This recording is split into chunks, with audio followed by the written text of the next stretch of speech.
Hello everyone. My name is Natalia Semenova. Just a brief introduction. Originally from Finland, I graduated as a PhD in mathematics, and I worked for a bit in academic environment as a cryptographer for Nokia. But later I moved to a more commercial sector. I started my career in cybersecurity consulting. I've done projects for Deloitte, for Microsoft, Google Cloud, and most recently I started being interested in automotive security, self-driving cars, and machine learning security. My most recent project is with Mercedes. So I've been in cybersecurity for quite a while, and what I've noticed that there are lots of new bright folks coming to work in cyber. They selected their career path because now it's a bit simpler. Nowadays you have like SOC analyst, you have pen tester, you have junior consultant, so a lot of different things, and a lot of different study paths online that you can use to gain your entry-level employment. So you get your first job, you got trained, you build some relationship at work, and looks like, okay, you are succeeding. However, at some point, maybe after 1 year, maybe after 2 years, you feel like you start losing traction, losing motivation. You don't see how you can grow from this junior SOC analyst or some junior pen tester who is just writing reports for some other testers, or just, I don't know, running Burp Suite in fully automated mode to something else. And for bigger companies, also true, you have too many meetings.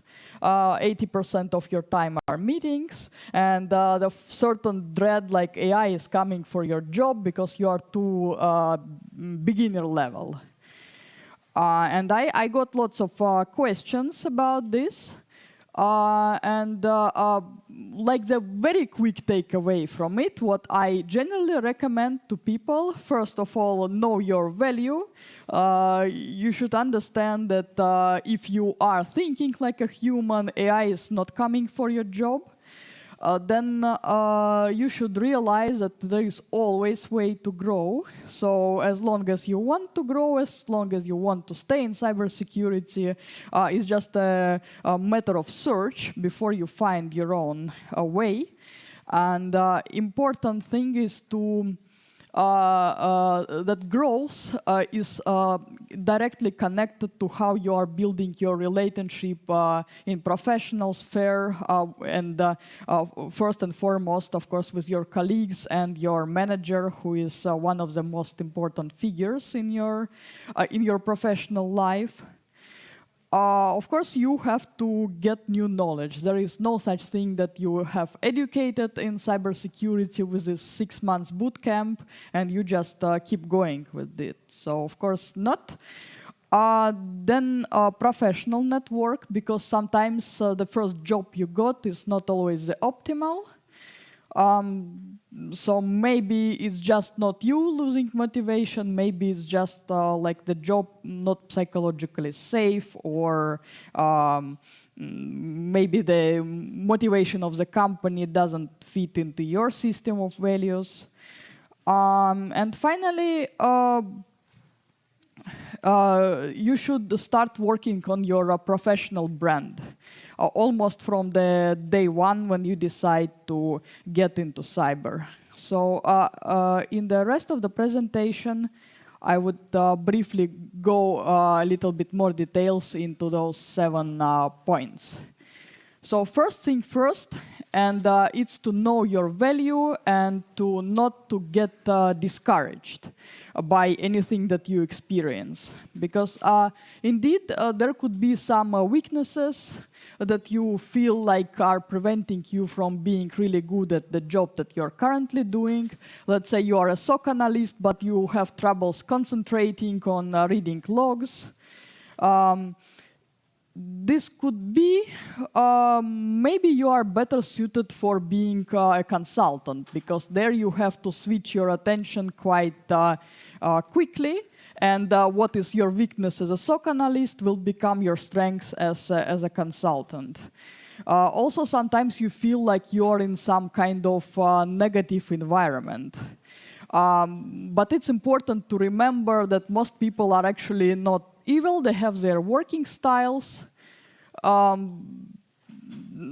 They maybe have their set of values. Everyone has their own personal bias. So if you see any training, just everyone has bias. It's okay. It's just important to be aware about this. And also, there are such people who are not evil, but they are just negative. Maybe they burnt out, maybe they have something going on in their life, but every time you approach them with some advice, like asking for advice or anything, you just hear that everything is bad, market is awful, and be happy with what you have, otherwise you go, I don't know, doing anything even worse that you are doing now. And imposter syndrome, of course. Sometimes you are actually good at your job, but you are not getting feedback, or maybe you are not asking for it, and you exist in your own head. And you feel like, no, you're the worst possible candidate for this job. So those kind of things, they are not productive. So if you don't get the hold of this imposter syndrome, you will certainly not grow. First step is to understand nobody is perfect, and that's why we have space to grow. And you are as much deserving for the empowering job, for the better team, for the better manager as anybody else. So those are like first thing first. And you may ruminate and backlash yourself that why did I select this SOC analyst and I spent a year to train and another year to work, and I should have selected this consultant, and that's my bigger mistake. I'm not able to analyze my own career, so to say. It's okay. Many people change their direction, so there is nothing wrong with it.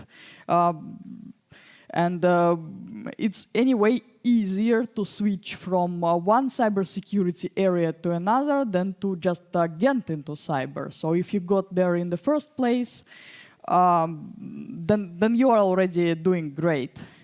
And also there are those LinkedIn influencers all the time who are like, I just studied for 2 weeks, I don't know how to code, I all the time use ChatGPT, and I got a 6-figure salary. Well, that is something you can write yourself if you want, because it will be as untrue as their posts, unless you have some good relative who is working at some good company. Important to find somebody who would support you. So somebody who could serve a role model as a mentor, ideally. I would talk a little bit more about mentors later. And again, do not be ashamed. It's your superpower that you were able to understand you need to move a little bit sideways on your career path. Because I never thought that mathematics would be so useful outside of cryptography for me, and now here we are, all this machine learning, and it saved me lots of time having this PhD degree in math. You never know. So, like a little bit about getting noticed. I think you already heard many times that you have to grow your LinkedIn network, because right now it's almost the tool to go for advertising yourself as a professional. So the healthy amount of connections, of meaningful connections, would be at least like 200, maybe like 400. It's quite easy to achieve if you are going to like conferences, if you are following people who are writing some good content that you would like to learn from. At that rate of contacts, you will start being noticed by recruiters. And also make sure that your profile is valuable, that you are posting some content that others would read. So actually people are seeking to connect with you themselves. Don't make it a one-way job. So if you've done some CTF, if you solved some issue at work, if you solved some challenging task at, I don't know, try hack me, hack the box, just write about it. Don't be shy, because that is how others evaluate you. They don't know otherwise anything about you. Get certificates, add them to your profile, because it would serve as a keyword generator for recruiters. Ask if you have a mentor, ask them to review your profile. Usually they would be happy to do this. Just important, there are lots of some scammers that are asking money for reviewing your LinkedIn profile. I strongly discourage this, because they would just, at the best, they would pull it through some AI tool, which would produce some random result, and that would maybe optimize your profile for some particular job position, but that's about it. It will lack human touch, and I believe in the age of AI, we all value human touch. And yes, keep it professional, so LinkedIn is not your like Facebook, so try to stay on the topic. Just a brief notice. Don't forget with all this LinkedIn that the work you currently have is a most valuable source of connections. So if you like small talk, try doing some maybe small talk, but what works for everybody is to discuss some hobbies, to discuss some common interest. After all, you are all in cybersecurity, so maybe some events. If your job organizes some hackathons, also be initiative, because it helps building your brand, it helps you to get to know new colleagues, and maybe some of your colleagues move to a better job and they will recommend you. Like that is how I got my projects with Microsoft and with Google, and not because I'm like super smart. Just like a side note. And of course, try to keep, if there are any bullies, hopefully you will not meet any, but if there are any, just ignore them. Do not let it affect your like your feeling of self-worth, so to say. Briefly about getting trained, not much to say here. There's enough of like free training. Yes, this symbolizes like this constant push of those new technologies, and you have to be a little bit faster, or at least you have this feeling. That's why burnout in cyber is real. So it's not a problem to find any training or even free training. The problem is always to find a good training that would push you towards where you want to be. So if you have trouble selecting training, try to join some meetups or maybe local cybersecurity chapters like OWASP. Depending if you're certified, the certification-related chapter. Use peer system, so maybe you find some people who want to study the same. And at the very, like if you live in a very small town, there are sometimes training available through libraries. Like in Toronto Public Library, we have access to O'Reilly and some other books that otherwise are quite costly.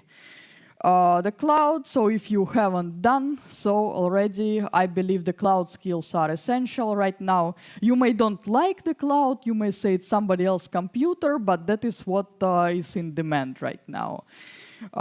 So you may opt for two more popular options like Azure or AWS, because Microsoft certificates are the cheapest and they are free to renew.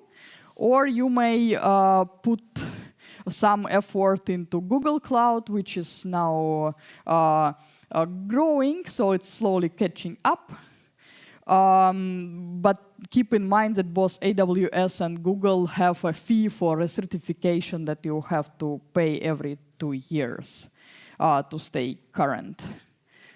Then finally, about getting a mentor. So there are lots of free mentorship programs available. There are also some paid options through certain sites. I will not advertise any sites here because I have no affiliation. But I would say that free mentorship is usually in groups, and the drawback of it that the mentor doesn't select their mentees and mentees cannot select their mentor. So sometimes there is just a mismatch. And if the mentor is professional, they would just maybe recommend you finding another group. If you have the paid mentor, usually you can have some probation session with them, and if you see they are not what you are looking for, you may go and search another. And ideally, free and on the point is if you find somebody from the same company or the same type of job who just enjoys like teaching you, and that it would be like a win-win for everybody. But one thing I would like to warn about, sometimes people look for a mentor just with one goal, to get a referral. I got that a lot when I worked for Google, that when people after 2 sessions didn't get a referral from me, they just stopped showing up. So that is not how I expect, at least I personally, not how I expect to collaborate. Mentorship is it's a process. It may take maybe like 2-3 months to get to know each other. And if I see that there is no goal to train, there is only a goal to get the referral from the person I don't know, then it's better not to apply for me as a mentor. And finally, like the reasons AI is not coming for your job, I think for you they should be obvious, because AI can only so to say, look for some common patterns. It's the same like people with traumatic disorder. They see there is a person in orange sweater, it was mean to you yesterday, and today there is another person with orange sweater who is also mean to you, and you start to be wary of orange sweatered persons. So that's how AI work. So as a human, you can overcome this, and you can think of some other reasons why people can be mean. Maybe they didn't have their coffee. So that makes you better than AI, and that in the long perspective allows you to thrive, but it doesn't mean that you don't have to learn how to use the tools. So the copilots can be very useful in compiling large sources of data. Text-to-speech or speech-to-text software, if you have to communicate in the language that is not native for you. It's a really good thing. Mock interviewer chatbots that you can keep conversation flowing, and it helps you to get rid of some interview anxiety. And all kinds of assistance, especially if you have a lack of like ability to concentrate, it's really helpful. I may say I very dependent on my smartphone not to miss speaking sessions and meetings. And the main thing also, always remember, so there are lots of entry points. It is just one example, and from each entry point there is always possibility either to go to another entry point or to level up. So if you are, let's say, network security engineer, you can become consultant, you can become architect, you can start training other people. From SOC analyst, you can become a forensics analyst or a malware researcher. So there are lots of jobs. If the chosen entry point for some reason doesn't work for you, there is a multitude. Don't just stop here. And finally, like as I said, at the beginning of your career, sometimes it's easier to grow within one company. Because it's people who know you, and right now you don't know so many people in cyber. But sometimes it's just not your environment, not your culture, not your values, and it's important to let it go, so to say. So your mentor or your coach can be also helpful in understanding that it's time. Even though interviews are stressful for you, it's just the way it is. So start networking, understand there is life outside of your company, even if it's some big brand. Sometimes you feel like you are some special just because you are Microsoft, just because you are Google. But if it doesn't bring you happiness, it's just all about some labels. Don't get stick to labels. So try to overcome interview anxiety and talk to new people. If it's hard for you to start talking, try to approach them on LinkedIn in written form, because not all people like when somebody starts talking to them. They have their own anxiety. So maybe they would be grateful. Hey, I remember that that guy or gal, she approached me on LinkedIn instead of just like approaching me on some conference. So probably it's a good person. Yeah, and the final slide, just no matter what you do, no matter how your career is developed, get enough sleep, mind what you eat, and just do not overwork. It may seem very easy when you are 20-something to work 24 hours to get your OCSSP or whatever, but your 30-something would not say thank you to your actions. So keep this in mind, and altogether that would be a key to a healthy and successful career. Thank you, and any questions?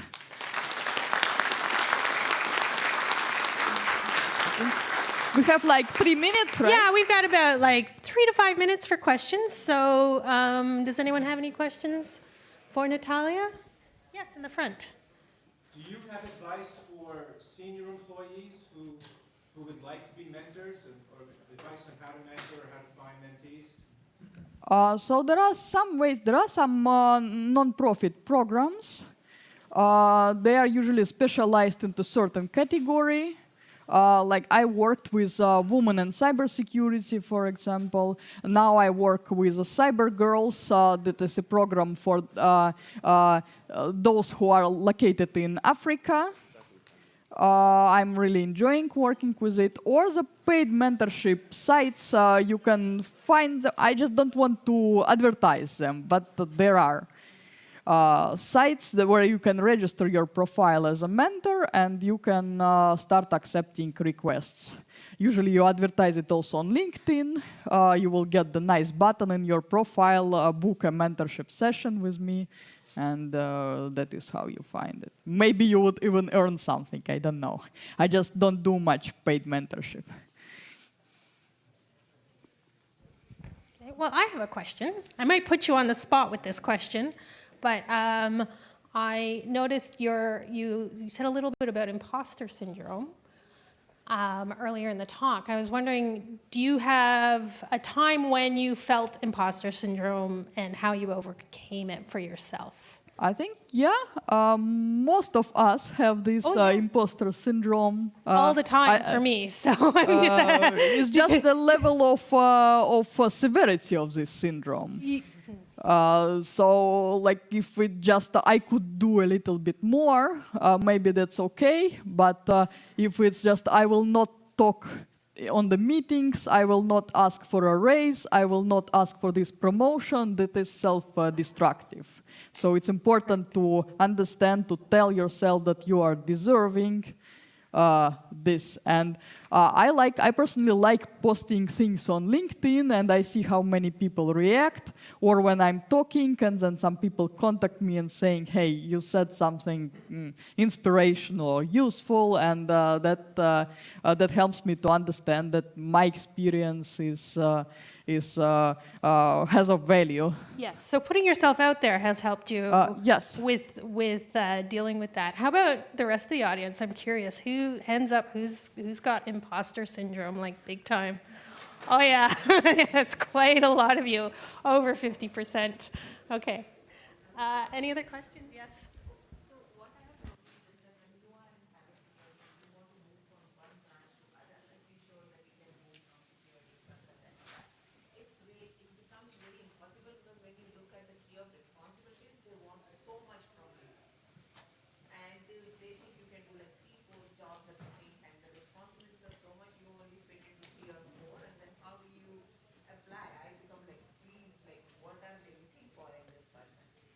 I found that most job positions are generated by HR and the source of some keywords, and now with AI as well.